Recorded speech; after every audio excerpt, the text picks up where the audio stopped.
Good morning, my name is Kurt Bosshardt, a super yacht broker with Denison Yachting. Today I have the privilege of taking you through CHIMERA, a 125-foot Broward motor yacht first commissioned in 1989. At the time she was built, Broward was commissioned to undertake one of the most challenging builds in the shipyard's history, a yacht known throughout North America for breaking the mold. This was the first Broward yacht built to the American Bureau of Shipping classification standards, the effects of which are felt throughout the yacht.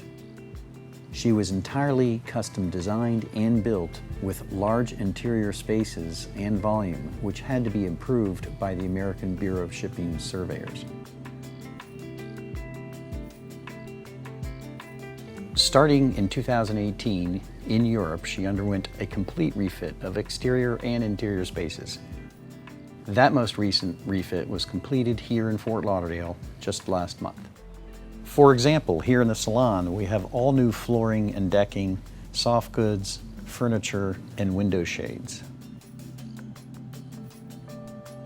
And then moving into the master stateroom, she has been completely restored and is almost unrecognizable from her original build. As of the date of her launch, she was the only custom and largest Broward motor yacht ever built. From her 25-foot beam to her spacious on-deck master, she has the feel of a 150-foot yacht packed into a 125-foot line. In addition to the master, below deck and aft, there's a full beam VIP, as well as 2 more staterooms forward. One thing you'll notice when you step on board and are underway is how solid this yacht feels. One of the reasons the owners picked this yacht for such an extensive refit is her classic timeless lines, which you'll see from her profile, and also the fact that they're complemented by the navy blue hull.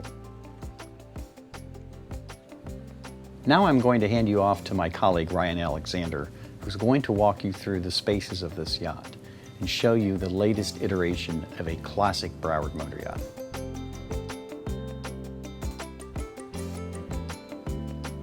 We're going to kick off today's walkthrough of this classic Broward all the way up on the top level, the Sundeck. Forward, there's an open sunning area that can be set up with removable furniture. A sunroof can be closed up to cover this space if the rain rolls in or if you need a break from the sun.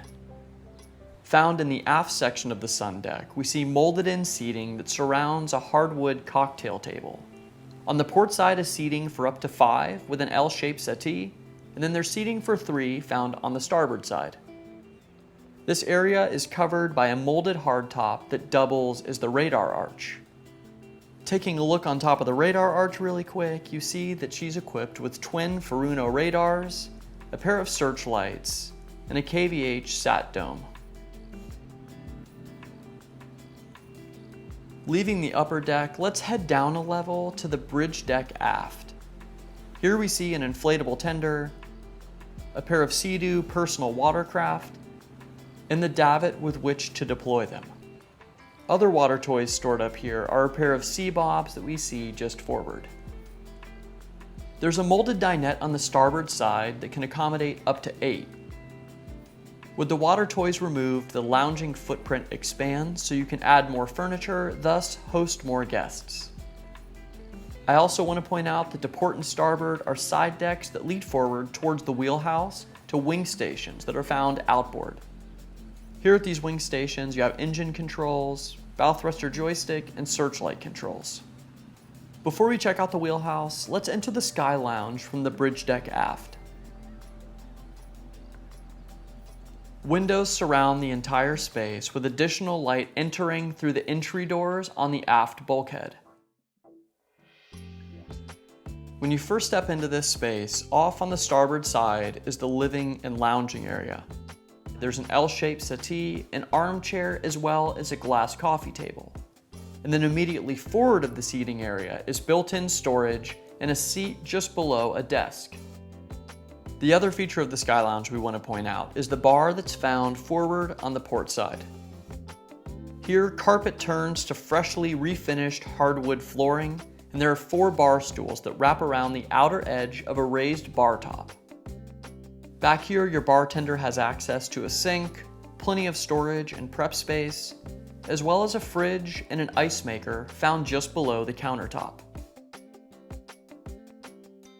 Found forward and centerline is a wrapping staircase that leads down to the main deck, an area that we're going to come back to later. But outboard of this, on the starboard side, we pass a side access door that we checked out earlier where we found the wing stations. Leaving the Sky Lounge and heading forward, we step immediately into the wheelhouse. Here at the main helm, your captain has access to all the tools that you need to operate this boat safely. Aft of the helm, there's a bench seat where your crew can sit watch at night, or you can join the captain when you're underway. While the crew is preparing the yacht for your next excursion, your captain has an office aft on the port side for putting together his part of the game plan.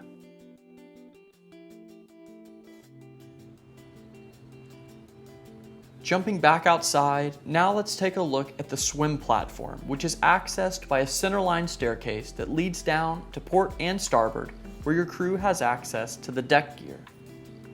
Adding to the guest experience on board this 125 Broward is a Z-lift. This provides you multiple positions for interacting with the water. It can serve as a dive platform or stairs that lead down below the waterline, giving you easy access to the water. When you get out of the water and want to dry off, you can step up the centerline staircase and relax on a large aft deck. Up here, the molded-in seating on the starboard side is a comfortable aspect of this alfresco dinette. A hardtop extends aft to cover the high-gloss teak table and forward portion of the seating. Found in this matte finished hardtop is LED lighting and flush-mounted speakers. You can move back and forth between the dinette and a wet bar that's found forward on the port side, right next to a staircase. This is just in front of a huge plate glass salon window. In this area, we find a sink, an ice maker, and refrigeration. Outboard is a gorgeous stainless staircase with teak treads that leads up to the Sundeck. From here, let's continue forward on the main deck and step inside to take a look at the Salon. Virtually everything about the interior of this yacht was gutted and replaced over the last handful of years. The flooring, the soft goods, and overheads, even the outlets have been updated with USB plugs. In the aft portion of the salon, we see an oversized sofa to port with recliners found just forward. A second fixed seating area is over on the starboard side by way of a U-shaped settee to sprawl out on. The salon's TV is found in the aft starboard corner with AV equipment stored just below. Right next to the TV is a set of stairs that gives us access to 3 of the 4 staterooms found on board. Let's check out the port forward cabin first. In here there's a walk-around queen berth oriented athwartship. As the size of this guest suite indicates, the accommodations on this yacht are huge and they feel more like hotel rooms than staterooms. Looking in the aft section, we see that there's a ton of storage between outboard cabinets and a closet found behind double mirrored doors. Right next to the closet is a desk where you can chase inspiration or write that long overdue letter. Looking to the forward bulkhead, we see the entrance into a spacious ensuite that has an oversized vanity, a large shower stall with a tub, and high-gloss hardwood flooring that's found throughout.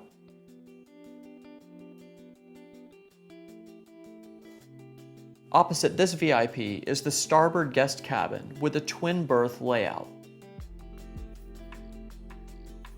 Forward of the berths is an ensuite which mirrors the last cabin's ensuite. Stepping out of the head entrance, we see this cabin's TV on the aft bulkhead, as well as a large cedar-lined closet. A quick side note that I want to point out is that the majority of the lights in the guest spaces have been converted to run on dimmer switches. Stepping out of this cabin and moving aft, we pass through the guest foyer on our way to our next stop, the aft VIP stateroom. If the open feel of that port forward guest suite feels like a hotel room, this VIP feels like a studio apartment just above the waterline. The berth and bulk of the storage are found on the port side with a pair of hull windows that light up the space. Over on the starboard side, we see the ensuite.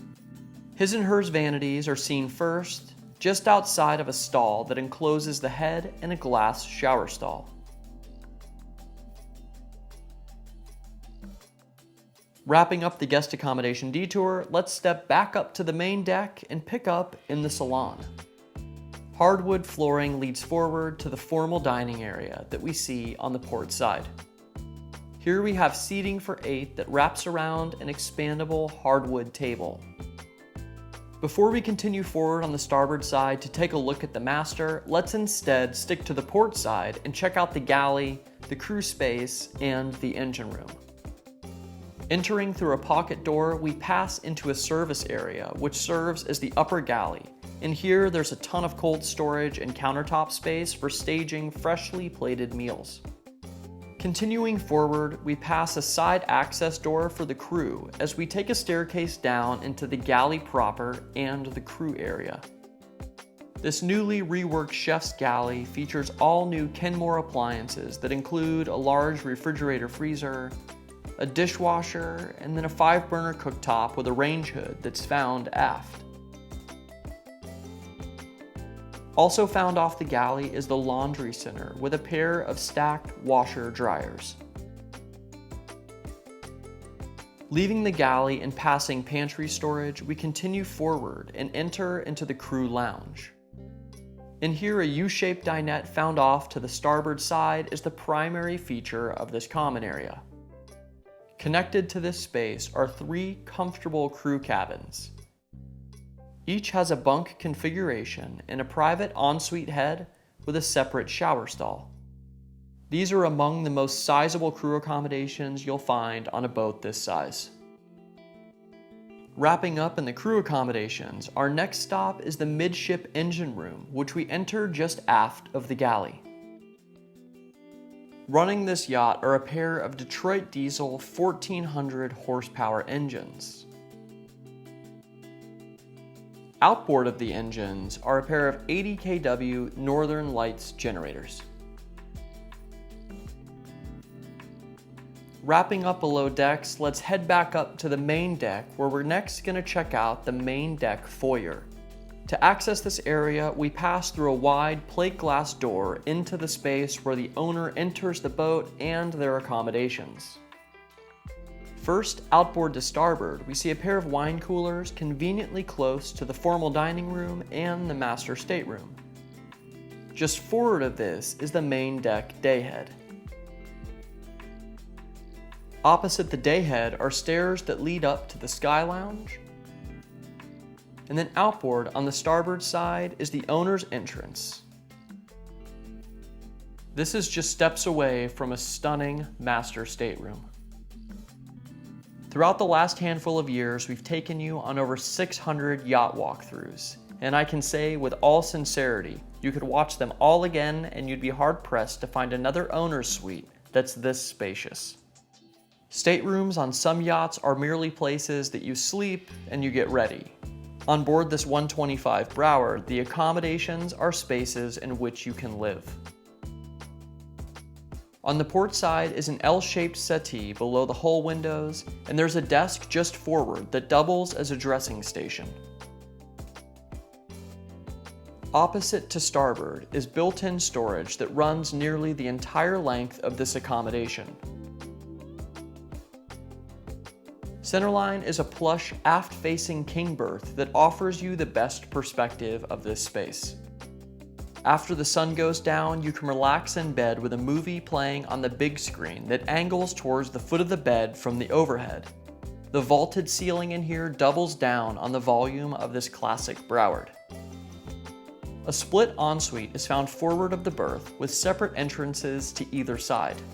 In here we find his and hers vanities that are connected by a huge spa-style shower.